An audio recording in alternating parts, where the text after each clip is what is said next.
kitab Syamsul Ma'arif Kubro yang lagi rame diperbincangkan ya, yang ditulis oleh Syekh Ahmad Buni. Nah, nanti bisa dilihat sendiri, diseceng sendiri siapa Syekh Ahmad Buni. Tapi yang jelas salah satu sanadnya ilmunya Syekh Ahmad Buni itu adalah Syekh Muhyiddin Ibnu Arabi, penulis Futuhul Makiyah yang apa itu panjangnya itu dalam bahasa Arab ditulis sebanyak 100.000 halaman ini, yang membuat cengang dunia barat dan dunia timur, yang membuat tercengang para mistikus maupun para ahli teknologi, ahli sains, yang memberikan isyarat-isyarat mengenai laju perkembangan teknologi. Dan di situ juga termasuk ada juga apa itu wirid tertentu, wafak tertentu gitu. Sementara kitab wafak atau ofak itu ditulis oleh Hujjatul Islam Imam Al-Ghazali, yang metode berpikirnya di dalam memahami agama itu sampai hari ini masih terus digunakan oleh mayoritas umat Islam. Kalau tidak bisa mungkin lebih dari 90% umat Islam. Bahkan metodologi berpikir ala Imam Al-Ghazali itu juga menjadi dasar dari munculnya banyak filsafat di barat, termasuk Dante dan lain-lain, dan juga menjadi dasar dari cara penyusunan teologi Vatikan. Ini sekedar menggambarkan betapa kedahsyatan apa itu ilmu Imam Al-Ghazali gitu. Dan itu beliau menulis kitab wafak yang berisi apa macam-macam itu, ada raja, ada wirid, ada doa, ada untuk macam-macam. Nah, ini ada yang bilang bahwa kitab wafak itu bukan karya Imam Al-Ghazali, yaitu hoak itu yang bilang begitu itu. Ya wafak itu atau wafak itu memang ya ditulis Imam Al-Ghazali. Nah, dari sini kita bisa melihat betapa tidak mungkinnya kitab wafak atau aufak itu tidak rasional, karena ditulis oleh Imam Al-Ghazali dan yang reputasi rasionalitasnya itu sudah tidak terbantah seperti beberapa saya uraikan tadi. Bukan hanya diakui di kalangan umat Islam, tapi bahkan diakui oleh semua teolog dari berbagai macam agama, semua mistikus atau ahli tasawuf atau kelompok sufi dari bukan hanya Islam tapi berbagai macam agama gitu. Dan analisis Imam Ghazali dalam semua karyanya itu amat sangat rasional, amat sangat ilmiah gitu. Sampai hari ini saya belum menemukan satu kalimat pun dari Imam Al-Ghazali yang bertentangan dengan perkembangan sains dan teknologi gitu. Betapa dasarnya beliau itu. Dan beliau menulis kitab Al-Faq atau Wafak itu yang berisi raja, doa-doa tertentu dan yang lain-lain. Begitu juga kitab Syamsul Ma'arif Kubro yang ditulis oleh Syekh Ahmad Buni. Saya waktu menjadi santri itu merasa tidak terlalu berbakat untuk mempelajari hal-hal seperti itu, sehingga memang saya tidak mengkhususkan untuk mempelajarinya kecuali sekilas-sekilas saja. Saya lebih merasa berminat untuk mengejar apa itu ilmu ma'rifatullah, ilmu hakikat Rasulullah. Saya terpesona dan terpukau kepada sosok Rasulullah sejak kecil, sehingga ya ketika menjadi santri itu kitab Syamsul Ma'arif Kubro dan kitab wafak dan lain-lain itu ya tidak saya berikan fokus yang cukup. Beberapa teman seangkatan saya banyak yang menguasai itu. Tapi kalau sekedar membaca kitab Syamsul Ma'arif Kubro dan yang lain-lain ya bisa gitu. Beberapa orang juga apa itu minta supaya saya mengajarkan itu kitab Syamsul Ma'arif Kubro, tapi ya karena saya bukan praktisi yang seperti itu, ilmu-ilmu itu ya saya tidak sampai hari ini belum pernah membacakan kitab Syamsul Ma'arif Kubro di depan santri gitu. Saya memahami kitab-kitab seperti itu adalah kalau di dunia sekarang itu seperti apa ya, ilmu pengkodean gitu loh. ilmu kode, ilmu password. Kalau kita belajar menjadi programmer komputer itu kan kita harus menguasai hal-hal seperti itu toh. Maka di dalam ilmu Islam itu kan disebut ilmu, ada kalanya disebut ilmu hikmah, ilmu sir, ilmu rahasia. Yang perlu di breakdown, yang perlu dirinci, yang perlu di di breakdown yang lebih tepatnya dalam kacamata sains dan teknologi. Dan kayak seperti ilmu pasti seperti Einstein, seperti Newton segala macam ini kan tergila-gila dengan hal-hal seperti ini. Dan penemuan-penemuan mereka, Rutherford yang menemukan listrik segala macam itu kan asalnya dari membreakdown ilmu-ilmu seperti ini yang oleh kelompok Salafi Wahabi itu dianggap irasional, dianggap syirik. Padahal ya nggak ada yang syirik itu. Jadi misalnya begini, satu contoh misalnya wafak atau rajah gitu ya, menuliskan huruf fa atau kof atau ha sedemikian rupa dibentuk dengan bentuk tulisan seperti itu dengan tinta jenis tertentu. Itu kan terciptalah benda rajah itu ya. Ya sama aja kita menaruh batu bata di tumpukan batu bata menjadi rumah gitu.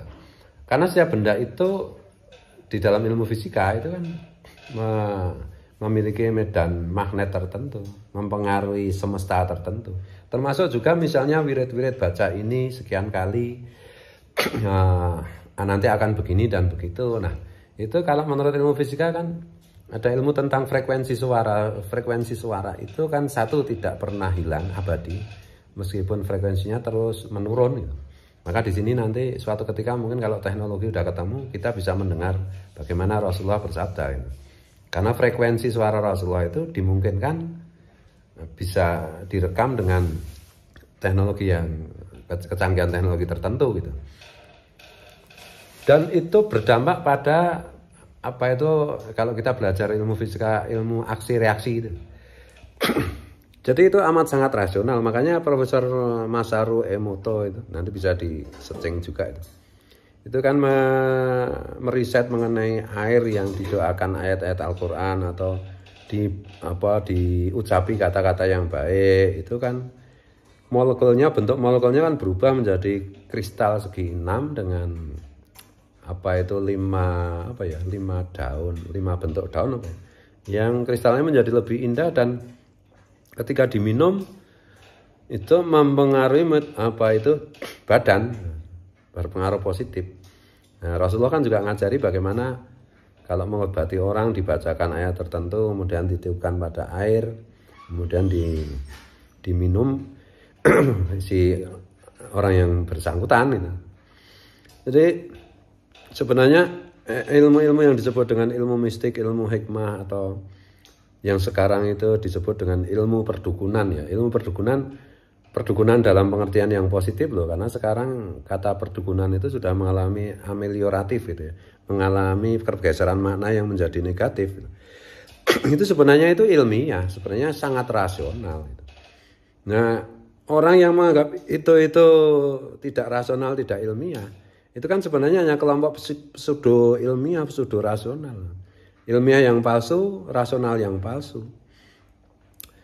Dan gagal paham gitu. Rasionalitas yang tidak integral, yang tidak komplit, itu aja.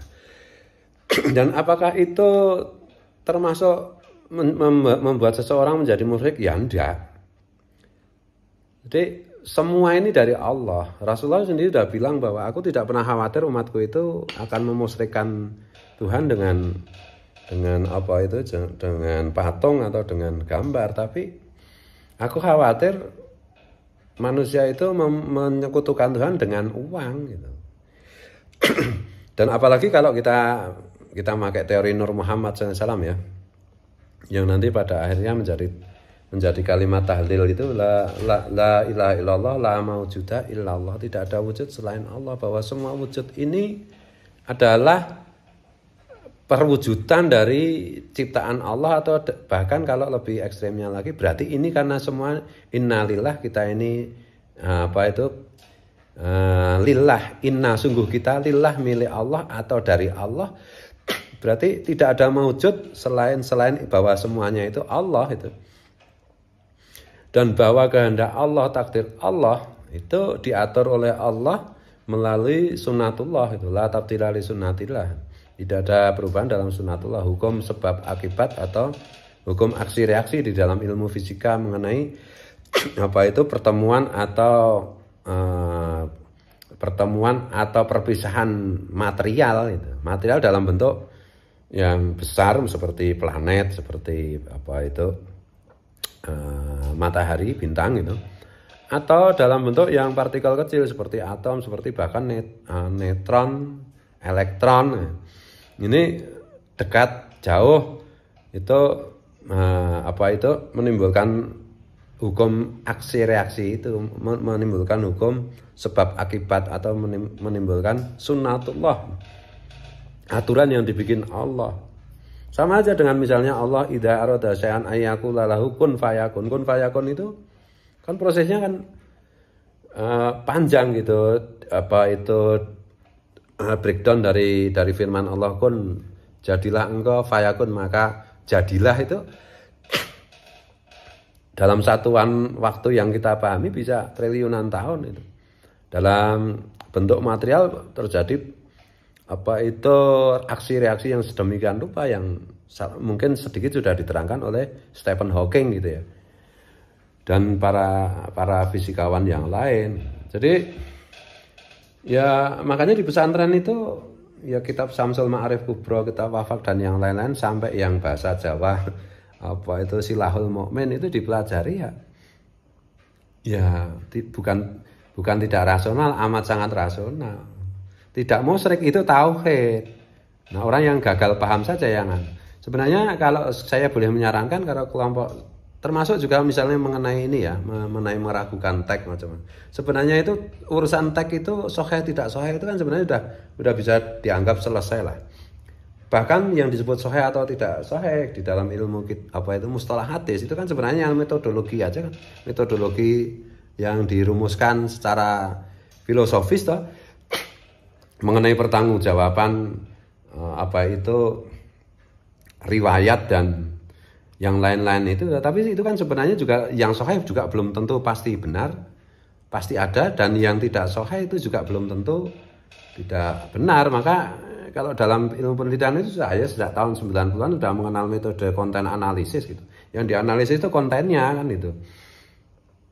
Nah itu sebenarnya kita aja mentakwili, bukan memperkarakan ini. Nah, jangan seperti itu lah. Kelompok Salafi Wahabi itu sukanya malsu hadis. Coba sekarang misalnya Sahih Bukhari edisi yang dibikin oleh Salafi Wahabi pasti berbeda dengan edisi sebelum tahun 50-an gitu. Kitab hadis Sahih Bukhari ya, mereka gitu-gitu sih. Jadi itu sebenarnya menurut saya apa itu kemunduran dalam cara berpikir yang sudah diwariskan oleh Rasulullah, para sahabat dan para penerusnya, termasuk generasi emas Islam gitu. Kalau kita cara berpikirnya seperti Salafi Wahabi itu, kira-kira kayak begitu ya. Ini ngalor ngidul nggak apa-apa ya.